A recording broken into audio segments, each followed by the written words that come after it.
Tunapoingia pale Magarini, nataka kuwaonya wale ambao wanatumia majukwaa ya kukampeinia candidates wetu wa by election kuleta mambo ya two term pale. Na Mheshimiwa Party Leader, hawa wote ambao unaona hapa ni members wa Central Committee. Tuliketi tukasikizana kwamba jambo ambalo halijasikizanwa ndani ya chama cha ODM ni kwamba hatujaamua jinsi ambavyo chama kitaingia katika uchaguzi wa 2027.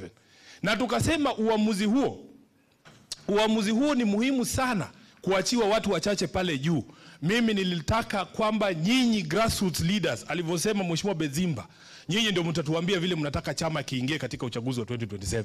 Hakuna jambo ambalo tunaweza weka mbele yetu atili tushinde. Mimi najua tukiamua leo hii ya kwamba tunamsimamisha party leader wetu 2027, watu wanaenda nyumbani.